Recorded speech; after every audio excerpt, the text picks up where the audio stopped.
അങ്ങനെ കാത്തിരിപ്പിനൊടുവിൽ മദ്രാസ്കാരൻ എന്ന ചിത്രത്തിൻ്റെ ആദ്യ റെസ്പോൺസ് ഇപ്പോൾ പുറത്തു വന്നിരിക്കുകയാണ്. ആ ഒരു അപ്ഡേഷനാണ് ഇന്നൊരു വീഡിയോ ഭാഗത്ത്. വീഡിയോയിൽ മുൻപ് വീഡിയോ ലൈക്ക് ചെയ്യുക, ചാനൽ സബ്സ്ക്രൈബ് ചെയ്യാൻ വേണ്ടി ശ്രമിക്കുക. ഷൈം നിഗം നായകനായി ഇന്ന് റിലീസ് ചെയ്ത ഷൈം നിഗത്തിൻ്റെ ആദ്യ തമിഴ് ചിത്രമാണ് മദ്രാസ്കാരൻ. എല്ലാ സിനിമാ പ്രേമികളും ഒരേപോലെ മദ്രാസ്കാരൻ എന്ന ചിത്രത്തിൻ്റെ റിലീസിനായി കാത്തിരിക്കുകയായിരുന്നു. ഫൈനലി ഇപ്പോൾ ചിത്രത്തിൻ്റെ ആദ്യ ഷോയുടെ റെസ്പോൺസൊക്കെ പുറത്തു വന്നിരിക്കുകയാണ്. ആ ഒരു അപ്ഡേഷനാണ് ഇന്നൊരു വീഡിയോ ഭാഗത്ത്. വീഡിയോയിൽ മുൻപ് വീഡിയോ ലൈക്ക് ചെയ്യുക, ചാനൽ സബ്സ്ക്രൈബ് ചെയ്യാൻ വേണ്ടി ശ്രമിക്കുക.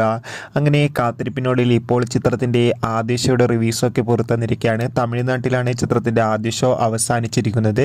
ചിത്രത്തിൻ്റെ ആദ്യ ഷോ കഴിയുമ്പോൾ തന്നെ ചിത്രത്തിന് മികച്ചൊരു പോസിറ്റീവ് റെസ്പോൺസാണ് നേടിയെടുക്കാൻ വേണ്ടി സാധിച്ചിട്ടുള്ളത്.